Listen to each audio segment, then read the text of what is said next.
December ni som parukatanga ni som pakua sang ni som ni pangachungin atum ni na tan si thom loi mual lungleya Mizoram Youth Festival buatsai ani dona ni som pariat thla som pakhat sang ni som ni panga jana organizing committee member te BCM biak in Salem lungleya an meetinga hian Bethel Ministry team speaker Mizoram Youth Festival speaker tour Frederick Lalrindika atel Thurhelton ma in speaker Frederick Lalrindikan report ape Aizola Youth Festival an buatsai tura theitop an chua thule Aizola an zo vele lungleya festival buatsai chunzom ani tur thu asoya Mizoram Youth Festival thi matan Nazarit lalpata na serhanti man ani tur thu asoi meeting hi organizing vice chairman upa silalming bonan akai roya organizing secretary rongbol tu lalmon zualan report chape committee peng rang somle pakhat a oma refreshment traffic and security sanitation ground in charge information and publicity counseling ushering and hospitality light and sound stage and decoration program fundraising te ani committee peng rang ten reports an pethewa malak chunzom dan tur an soi ho Mizoram Youth Festival lungle bo sai tura Delta Sound man tum ani zai tura an som jinga jelal rosanga atel organizing committee chuan nikum aya pathian hatho alan theinan theitopa tongtraina nena malak antum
là ai zo kan thena ten zo ka tangin chuanin da thu ma kan thena meeting kan nei pala ni sa la youth festival ai zo kan meeting ne chuan voi ra lung le ka ta de ten zo ka ta kan theni te ka ta pe pe le mo voi ra pathian level teacher sanin committee zo le ka ta bo le na chuanin te ke ka thena ka thela wa ni ga mi a ye tha se ye aru ba chal tampan le ha lo la ka la ya ka la har khop ya trong ra tôi chỉ có tụ lệ cái là để đâu còn có gì có in áp dụng cái tổ cái này in của đại hiện đây là tập rất là thì cái sợi lan bộ chuẩn bị xin chuẩn bị bỏ cái để lấy xe cái festival nó vào cái đủ đồ là thì ai số lượng người ta tổ về cái sự khổ bây giờ sau các cụ ta về bộ bảo vệ để hộ cụ ta thì sau này phụ nữ cũng khăn làm mua được cái áo thổ khổ bây giờท่าน做上海府这个店的时候，该经常恐怕，都是新不能做做买恐怕应该经常，这个店的看经常在那里后背，给你一个是个做老婆是个土哎没有，有些是个包上不能很容易，给你跟你看说你有个 festival 你看明白的些了，上港我看路做喏，给的很漂亮的呀，看他土多了，他哎，比如说看你看啊。alu kecil ta pan mo ne pai ai so di sia ta la ko ni kan la icho tourism department kan ni winter festival ti du ta ke ni kan mo me lo de da ye so lo kan ko icho ni no pa kan tum le ta de wa e no no ma ka tourism ni sai ko te te ko fo na ma la ko te po ga la no kan to ko lo a ko cho cái ti thu thôi cái tiền cho mình cái tiếp đi tôi làm sao DC information đi về tôi cái gì à mà sẽ là DC kan đi kan phố á sau đó là bạn được sau đó cái thì các anh sẽ là gì các anh phụ đấy em mình sẽ nhưng mà sẽ là cái gì suốt ta cả chỗ bắt đầu bắt thiên bắt đầu thì nó cái điều mà anh mà đi làm kan tổ ta sẽ là funding của cái program này anh funding số số này khá phong phú cái program bắt thiên này ta sẽ làm bộ là cái sản phẩm cái đó pour les voir donc quand les vous dans les choses que nous là-bas à moi il y a chose que nous là-bas comme il y a ça ça là pas pas comme là c'est sûr à grau là pas ai zo là pas kan bồi thôi thì các bạn suy nghĩ được nhưng mà thật sự muốn trở lại về cái số chủ tiền là đồng xia thì lúc này có mua được cho nó nhưng mà sẽ chỉ không lấy mua thì cho ai zo là bằng được bao nhiêu ăn thì mà ya看啊那个比说他出tiền là một bốc xia cái chủ phần phần này thì lại thế kan soi làm tua ai số làm point là gì kan điện thì mấy lúc chúng đi khám điện thì mấy lúc thì point là muốn nghỉ mới là khăn thì số thứ tiền là đủ cái mà cái kan tăng thấp này thì cái kan bốc lúa kan sẽ được bảo cho cái chuyện về làm giống cái của mình thì youth festival các phụ lục ở trung là đi cái nào còn sáng đi số của nó kan điện chân này thôi thì cái việc mà các phụ lục thì cái đó ai số là meeting chúng khan USA kan da ken zana khana ko na la meeting ka phulo de lu de mo de ha lo phulo de committee la na thu le ka kai tho a za ta ko me sam to ko ni ka ka kan ya la ka thie pa be kha lo la ka phu na ka ni mi a lo de cho nên kan committee me ba kha ti lo ding so ka committee ko da mai la pa ma tho ka sa ka rin a ti kha de ka meeting be do ni an phu me si lo cái phun nhã xí rồi thì cái các bạn số nó xong rồi cái mặt khăn cho nên cái này số tận nó ta mà sẽ kia là cái mặt khăn cái là chân số cái này ta ví dụ như tourism cái này ta cái này ta ví dụ thì mà xin cô đơn thì đấy ăn thôi cái chuyện cái bông cái là lâu sau muốn cuối thì cô thì bộ ăn cháo cái này ví dụ kia này ăn rồi là ăn cháo cái này nhưng mà sẽ là Christmas season kéo ví dụ là cái số mình ai thổi với một cái thi về ví dụ Adam zoba cho cái này Sangavo festival cái bộ này nó sẽ thả cái gì đi tao nó không biết cái gì tôi nói nó sẽ cái bộ đầu chỉ có nó thiếu một cái tổ chức để tao cái festival cái bộ cái nó bộ nó sẽ để tao cái mình cái thằng nó nhưng mà Christmas cái chú là cái show ai thùng na mình ring ở cái cái pháo cái nó cái gì đấy này cho nó sẽ cắn tròn này cắn chết này thì nó là mình thì phụ lắm thì sao cái đi lòng bộ tổ chức bây giờ thì cái này mà tràn bộ vui cái này nói youth festival có sẵn những cái này tụi à khác mà tụi này thì là mình tổ bây giờ là mà chuyện nhưng mà sẽ có cái này mình thao phụ nó này thao nhưng mà bây giờ sẽ mình chứ ini encen ni na kon lung le a in festival ta ni ru thang ke ro kum ro khu a te choi ke ni chu internet to ta tar to si ro ko kan ni mai the i hela ta bu chu tu ta ko bi dang so ki lo wo mai the ya kan hun lai the to kan so ta ko hi history mai no ta ko ra ni mai the ka ho ga no to ro ya ma sia pa chi ni fundraising ko bi pu da ta chairman pu da ta den pe lo ko ne và khi này thì đủ điều sẽ chân muốn là bắt đầu lòng tự nhiên các ngày tôi đặt các cái chân truy kết đi đâu quay cùng thì là mà không vui á để xem nó cùng thì là mà không vui á thì đi so với cái cùng thì cái này tôi thì ban đây sẽ làm sập tiền luôn này tức là bỏ phố là tí cái khác cái mà cái tí của họ cái tiền rồi đó cái gì cái tiết à chân sự cổ cái tiền lấy nông lòng cái tí cả vào cái chỗ này mà sẽ là cái gì là sẽ phân biệt sản xuất cái này cũng bị phân biệt mà sẽ là cái gì rồi cũng cái gì bỏ phụ các phụ đấy anh nó ổn định là toàn phổ thì là nó được đi cái gì đó em anh được cái mình mà là hiện tại khảo là cái phần đủ tiêu chuẩn thì cái kia nó bắt hiện phật về cho mọi người là hiện cái gì đó em nó bắt buộc sẽ chúng ta sẽ tìm tập đấy sẽ là làm tiền phần nó chân đấy thế là cái mình thì sẽ là tiền phần nó chân của mình thì ông là sử dụng youth festival này gọi youth hip to riêng program thì advertisement là xem phim này anh người cái số thế sau đó cái ta phẳng thì số cái happy thì số thế thì video clip cái thể là chuyện đó crochet cái này rồi trả lại program cái thì cái số cái thể là bắt bắt phim này cũng mình bộ cái thì đó thôi nhưng mà sau đó thì mình phía được mấy cái thì nó mà ông là sử dụng hết tiền đầu này hiện sẽ không đối với một cái chuyện là còn cái tiền đầu này mà khôi tua tao nhé là bảo phòng này rồi mỗi năm mà khôi tua cần tiền luôn đi phía tao mình là đồ này chứ giờ sắp bắt đầu ăn phía cái này làm bắt không mình làm bắt hàng bị đó là bắt hàng quân bị đó chiêu bắt không mình là đồ đó mà sẽ kiến đầu là giải phẫu là cần tiền là chém kem này rồi phê kem này rồi làm bắt phòng là giải chút chút này làm bắt hồi chết này bằng việc của nó chịu đó làm bắt không cần tiền là lên này chứ cái hiện đồ này là bảo phụ là con khôi tua cầu tiêu luôn thì phía bên cái đông ta cũng biết là cho con khôi tua cầu tiêu là tổ chức fresh worship cầu tiêu là tổ đó này cho chúng đúng người ta có thể biết là cho nên thì tôi này là tổ chức tổ cái Greenland School South Africa Secondary School mang cả rồi đấy khá là hữu fresh worship là cái quy tắc đó thu cái sợi đó rồi thu cái sợi cho nên sau một tiết sẽ topic khác này các topic các problem này rồi cho top student đâu nhưng mà sẽ phải sử dụng bao giờ family problem này thế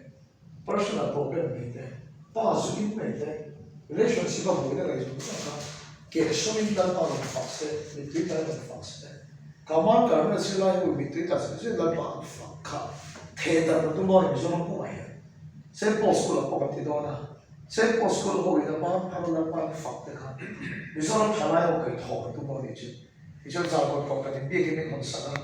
government higher secondary schools cũng bị sang đi về bọn bắt hiện phạt là một quy tắc đó khác với là bắt hiện phạt khác sau lúc cái gì trending là tụi nó khác khác sau lại cái thòng đi là tụi nó rồi cho bắt hiện phạt muốn quy khác làm mua là cái tụi nó này chứ để cho tụi nó cái tụi nó cho cái một chỗ cái chuyện cái nó thấu thấu nhưng mà sẽ là cũng biết là cái cần bắt hiện cái là chuyện gì cũng nó số là cái đồ nó sang này tiếp cái cái nó sang chuyện tụi nó sau là cái chuyện cái hồi lại cái là tụi nó school bắt thùng là bảo pháp quy luật là cho nên tụi mình sẽ là safe school là bảo pháp quy luật này sao mà được không biết được pressure ship tốt bình cái này quy luật là cho lại khảo lồ còn không thể chịu thì cái là làm bữa đó cái mấy sự cái về rồi mang cả cái whole school và thiên pháp của họ mua là hồi là tụi tôi sẽ có cái cho nên gospel English congregation school đấy là hallelujah chorus với sự của cái là mấy con là có bên chụp thì assembly phần chụp nó có cái lần bảo phẩm nó nằm tất cả những cái cụ thể mà mình tôi là chúng ta cần xem là sẽ cái số phẩm nó thông hệ chúng ta nói ăn sạch để rồi cái này để rồi cái này đúng này lắm cái này sạch đồ lắm điều này đúng này ai số tên tôi biết là số đó ai số bộ nó ăn sạch tôi đúng này cái sạch là gì cái này ai số nó ăn số đúng này số nó là gì cái này ai số nó biết được thì số đúng này cái nó cần con bị quên nó này rồi để cái này mà sản xuất à ai số cả đã rất là hoàn thiện đúng này nhưng mà sản xuất là mình phiếu cho ai số nó tài không được thôi cho bằng chân đúng này lắm vì cái nó bảo họ sẽ kêu là sẽ ra ngoài sẵn lâu vào nó bảo thì cái này là cái này ai số là cái hot cho nên muốn tận tận xây nó là đúng này là thì mấy cái này thế số lòng thế lòng tài lòng thế phong cái này cái thì này là sẽ có tổ chức làm thu phí cái công việc can the presence ít chuyện chuyện là thì khác mà cũng như thế ông cũng tất nhiên cái gì thu phí ta là lần thì mình bê chú thì Nazareth rep phong cái điều đó Nazareth lần bao ta là sẽ thành Nazareth thì cho nên có thể thì bung thung trang được cả abai được trang thành cho anh phong này Nazareth thì tụi nó à tụi đấy cái cái chú lúc này là cho nên cái sợi nó nó cái tao tao nó cái mà thì tao phun lai à thì để không là mấy gì thằng su lu cái đó mình cả rồi lai làm to luôn mà là đều cho mấy gì là su cái thằng phun là su quá cái là ai số thằng lai một chú cà phê ấy nó su nó sao được cả mấy chiếc cái nó su rất mấy cà phê thì cái này là tụi nó đang giảm đi rồi dù đi nên thì đủ biết rồi mà ai số là cho nên cocktail thì so chứ đang qua lên sân bay là cái gì để tụi sát thì có rồi cocktail chứ họ sẽ nấu bóng cuối năm đó restaurant cuối rồi thì làm to rồi này thì cái lại tao ta cái số nào mà cái này số là sex cần quan điểm cái số quan điểm là sex cái tụi đủ lấy đủ bóng số này cái đủ rồi thì mấy số cái dù in cái số là thì đấy chúng lại bảo là cho thằng lại cái là Nazareth mi đối với ông lũ thì Nazareth mi ông về rồi cái chuyện mi ba bên bạc cái thì nó có sự gì đó mình cocktail này nói thì nó bị về rồi là Nazareth mi rồi thì mình bây giờ là dùng cốt lại này dùng về rồi là giờ lại vô là Nazareth mi còn thì nó ít chuyện để ăn sẽ nó không ăn thì nó chứ sao mà phân của Nazareth mi đã bắt đầu sẽ thành của thì nó chung mi cái chuyện mà thiên tiêu thì sản xuất là nó tất nhiên ăn khỏi chất thì là của mình ảo chủ quy với sự của nó là Nazareth mi để cho chúng cần tung nó thì của mình là hiện festival thì là cần thủ quy này cần xây làm anh em ở đó mà cho nên cần ngày tổ hậu bạn có cần xây về thế chiều để làm team rất rất nhiều này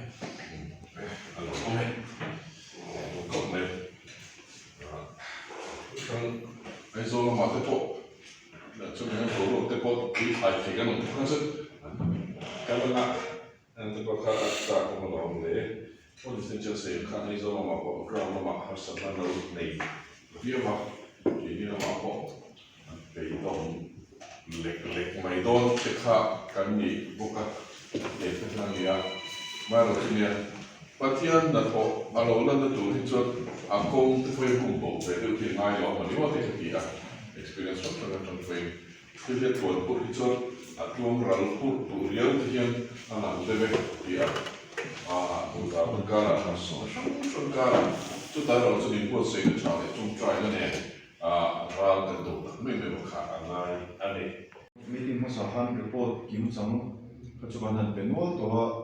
thì cần cần làm tour về cái cái thì không đi pa cái chỗ mà làm thar lúc tụi nó uống đồ refreshment làm ăn chỗ mà sẽ tiếp bắt về không ở chỗ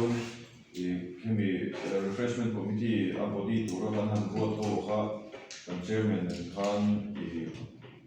cô in cô ulsam thổ ho ulsam kan vina bang khan kini bazar BCM bazar ve kan ni bang khan thì kan bazar mi thalai kan han buat kan ya hi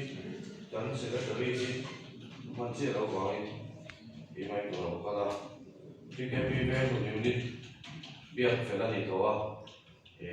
dan committee join wala ko to ha CM ve ya PKP ve unit area traffic and security committee sak ke do na an ma di ra point CM rem to a the Christmas day kun lai ko ka ani wangi andi ko ka noi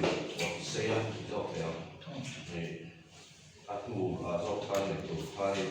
siam renta nam kan holang na tram kan siam rem ngai kha thil tam tak kha om lawa thil tak thum le ro kha siam rem ngai om chu chu pakhan na chuan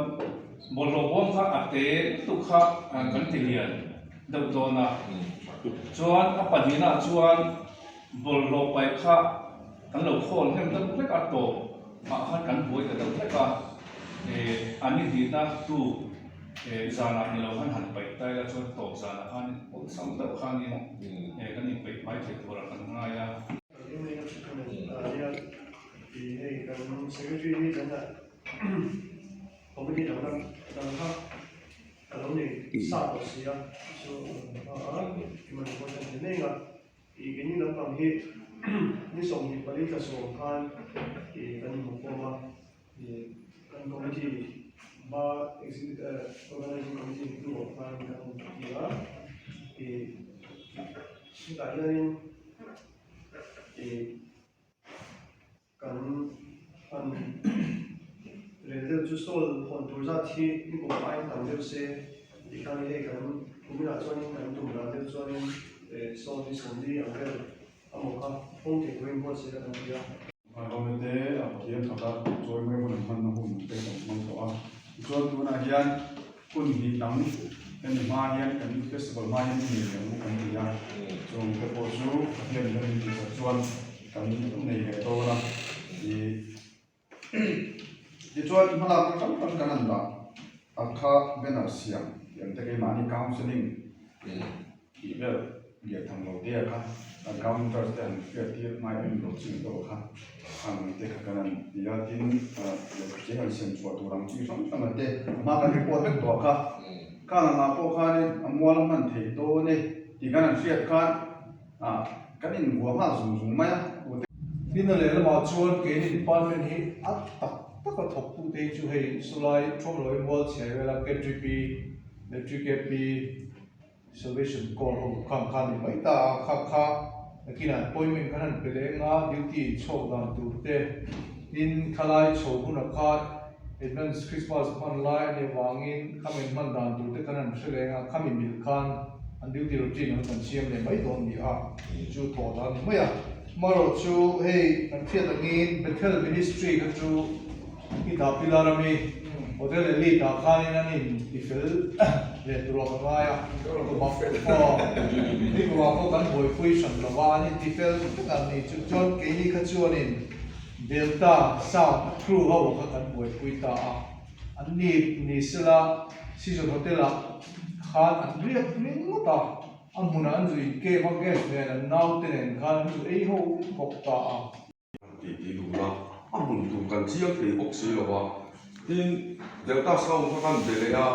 ni kuman ka chuanin 16 lakh a kha 50% discount ti han nin pe to pa kumin chu nin lo pe ka hin discount pakhat mong ka lo ni khala ka tin ni ma kan la tu ti i riat ti ma har ang rai khop ma ya i sau la point tu nga kan hi kutum le kan la siam nei nei lo wa tin lai chung cha han ka chuan i helai kan han ba ko ka ni mo sa ka ni lo la team ta ba kan thon pe ya ka po ka ku do mo dia kan mai tu ra kan ngai de wa ku do mo ka lo de mai tu ra kan ngai ya team ni na an nei sa kha lai pa vidian ve na any di lai ko ka chu kan bang le mai tu ra kan ngai de we a wa te po ya kum di pa kan so ke le kan ni ka kan ni ko pokoni chuan lung lei lampang kan meeting ma sa khan FTM rental and event kha kan soi lama kha lung lei a chuan nei kim deuh ber kha ni chuan leitam music festival a te po khan ni kha man ni a amuna po lai kha chuan set up lai kan chen he he a kan indoor a table 1 ti kha ne dula table 1 chin zong kha an nei chun ho kha an da Ichon kan budget ka pa kan nola cheng noi ni sing ru ko tagin kanan ti kan dia pun de fundraising te an khoi ka kan dia noi ni kan ni ko ya ba to na ya ichon kan item nei tu ra kha solo akan ka e great artist e kan dia cheng sa pe to mi re ta ti lo kha ti kan an dia zero ro sa kan pe ko thei lo na phone chu an ring na ni sin lai sin ka kala pe ko thei lo ni kan la phone thei lo wa kan ko chu kan một thêm group album là ngày mới này, ka han zero ro sa kan phone thei lo wa phone